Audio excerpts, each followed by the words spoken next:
El Evangelio según Mateo, capítulo 17. 6 días después, Jesús tomó a Pedro y a los 2 hermanos, Santiago y Juan, y los llevó a una montaña alta para estar a solas.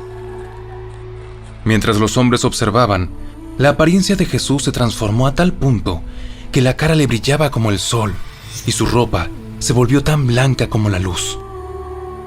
De repente, aparecieron Moisés y Elías y comenzaron a conversar con Jesús.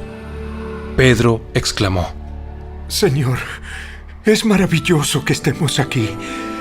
Si deseas, haré 3 enramadas como recordatorios. Una para ti, una para Moisés y la otra para Elías. No había terminado de hablar cuando una nube brillante los cubrió, y desde la nube una voz dijo: Este es mi Hijo muy amado, quien me da gran gozo. Escúchenlo a él. Los discípulos estaban aterrados y cayeron rostro en tierra. Entonces Jesús se les acercó y los tocó. Levántense, no tengan miedo. Cuando levantaron la vista, Moisés y Elías habían desaparecido y vieron solo a Jesús. Mientras descendían de la montaña, Jesús les ordenó: No le cuenten a nadie lo que han visto hasta que el Hijo del Hombre se haya levantado de los muertos. Luego sus discípulos le preguntaron: ¿Por qué los maestros de la ley religiosa insisten en que Elías debe regresar antes de que venga el Mesías? Es cierto que Elías viene primero, a fin de dejar todo preparado. Pero les digo, Elías ya vino, pero no fue reconocido, y ellos prefirieron maltratarlo. De la misma manera, también harán sufrir al Hijo del Hombre. Entonces los discípulos se dieron cuenta de que hablaba de Juan el Bautista. Al pie del monte les esperaba una gran multitud. Un hombre vino y se arrodilló delante de Jesús y le dijo: Señor, ten misericordia de mi hijo. Le dan ataques y sufre terriblemente. A menudo cae al fuego o al agua. Así que lo llevé a tus discípulos, pero no pudieron sanarlo. Jesús dijo: Gente corrupta y sin fe. ¿Hasta cuándo tendré que estar con ustedes?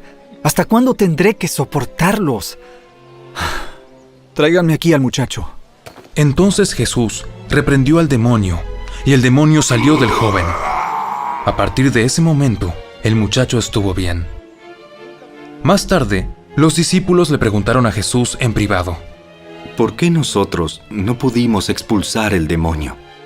Ustedes no tienen la fe suficiente. Les digo la verdad. Si tuvieran fe, aunque fuera tan pequeña como una semilla de mostaza, podrían decirle a esta montaña: muévete de aquí hasta allá, y la montaña se movería.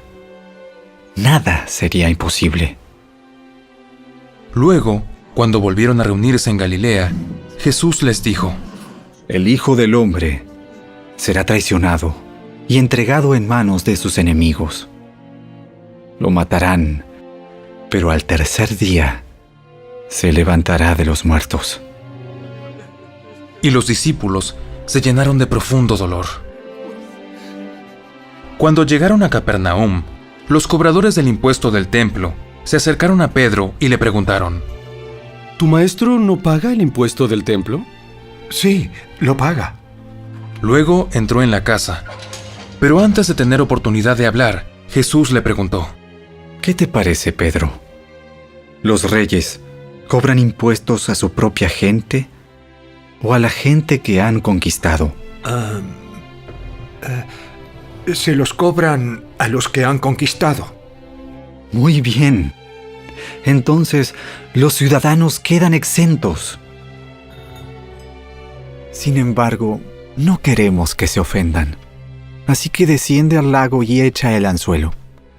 Abre la boca del primer pez que saques y allí encontrarás una gran moneda de plata. Tómala y paga mi impuesto y el tuyo.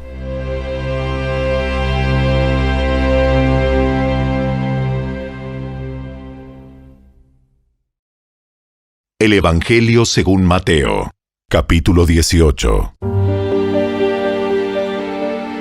Por ese tiempo, los discípulos se acercaron a Jesús y le preguntaron: ¿Quién es el más importante en el reino del cielo? Jesús llamó a un niño pequeño y lo puso en medio de ellos. Entonces dijo: Les digo la verdad, a menos que se aparten de sus pecados y se vuelvan como niños, nunca entrarán en el reino del cielo. Así que el que se vuelva tan humilde como este pequeño es el más importante en el reino del cielo. Todo el que recibe de mi parte a un niño pequeño como este, me recibe a mí. Pero si hacen que uno de estos pequeños que confía en mí caiga en pecado, sería mejor para ustedes que se aten una gran piedra de molino alrededor del cuello y se ahoguen en las profundidades del mar. ¿Qué aflicción le espera al mundo? Porque tienta a la gente a pecar. Las tentaciones son inevitables, pero ¿qué aflicción le espera al que provoca la tentación? Por lo tanto, si tu mano o tu pie te hace pecar, córtatelo y tíralo. Es preferible entrar en la vida eterna con una sola mano o un solo pie que ser arrojado al fuego eterno con las dos manos y los dos pies. Y si tu ojo te hace pecar, sácatelo y tíralo. Es preferible entrar en la vida eterna con un solo ojo que tener los dos ojos y ser arrojado al fuego del infierno. Cuidado con despreciar a cualquiera de estos pequeños. Les digo que en el cielo sus ángeles siempre están en la presencia de mi Padre Celestial. Si un hombre tiene 100 ovejas y una de ellas se extravía, ¿qué hará? ¿No dejará a las otras 99 en las colinas y saldrá a buscar la perdida? Si la encuentra, les digo la verdad, se alegrará más por esa que por las 99 que no se extraviaron. De la misma manera, no es la voluntad de mi Padre Celestial que ni siquiera uno de estos pequeñitos perezca. Si un creyente peca contra ti, háblale en privado y hazle ver su falta. Si te escucha y confiesa el pecado, has recuperado a esa persona.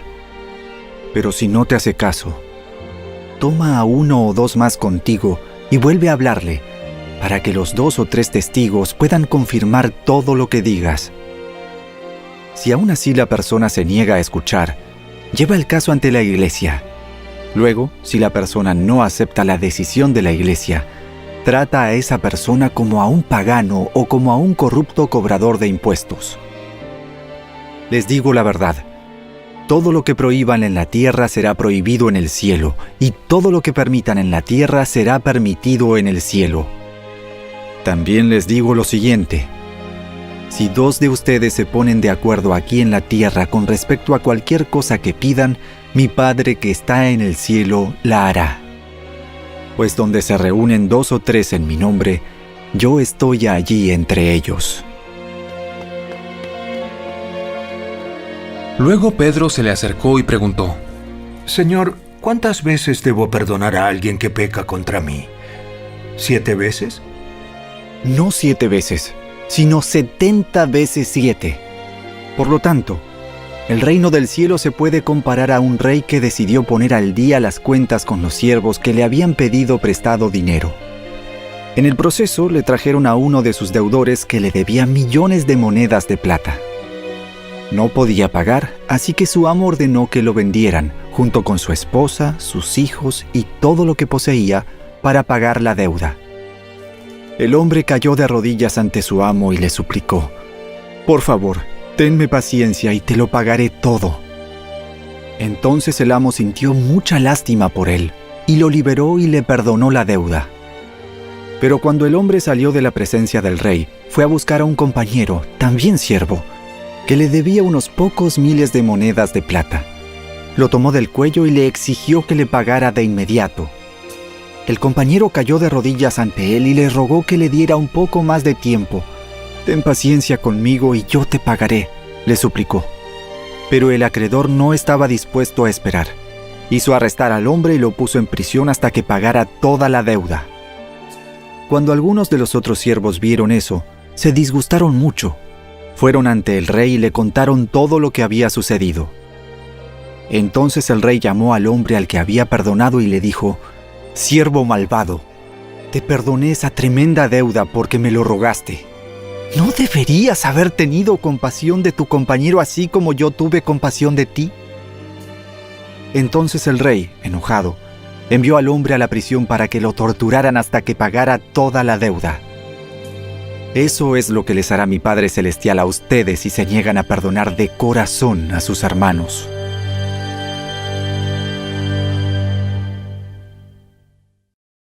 El Evangelio según Mateo, capítulo 19.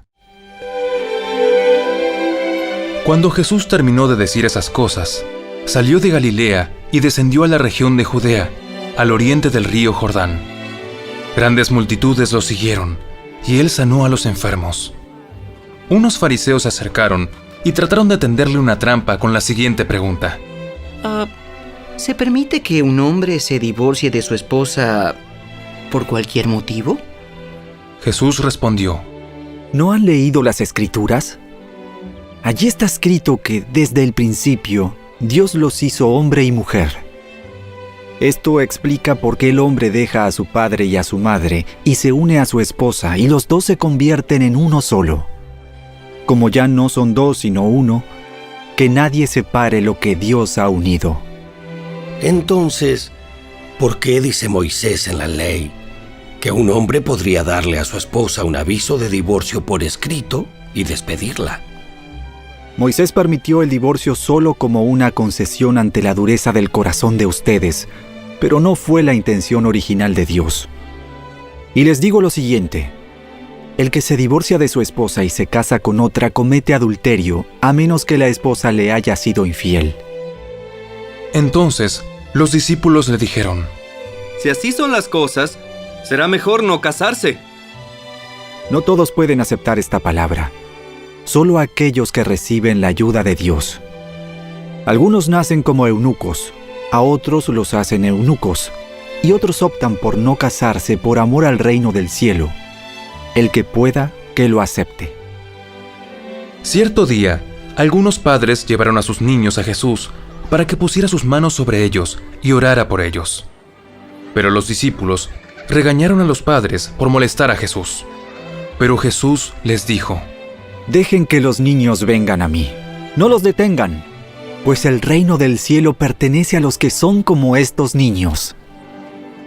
Entonces, les puso las manos sobre la cabeza y los bendijo antes de irse.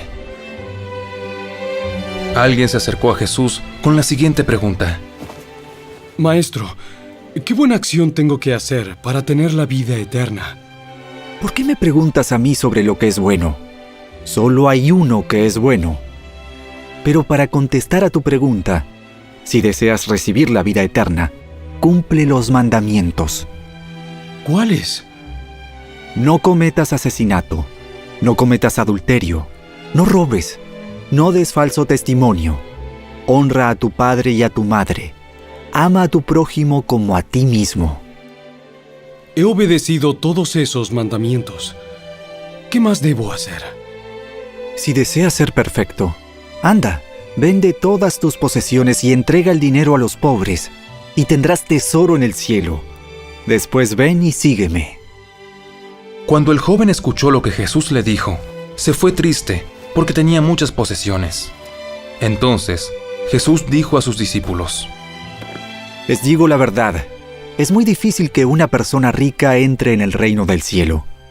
Lo repito, es más fácil que un camello pase por el ojo de una aguja que un rico entre en el reino de Dios. Los discípulos quedaron atónitos. Entonces, ¿quién podrá ser salvo? Humanamente hablando es imposible, pero para Dios todo es posible. Entonces, Pedro le dijo: Nosotros hemos dejado todo para seguirte. ¿Qué recibiremos a cambio? Les aseguro que cuando el mundo se renueve y el Hijo del Hombre se siente sobre su trono glorioso, ustedes que han sido mis seguidores también se sentarán en 12 tronos para juzgar a las 12 tribus de Israel. Y todo el que haya dejado casas o hermanos o hermanas, o padre o madre, o hijos o bienes por mi causa, recibirá 100 veces más a cambio y heredará la vida eterna. Pero muchos que ahora son los más importantes, en ese día serán los menos importantes. Y aquellos que ahora permanecen menos importantes, en ese día serán los más importantes.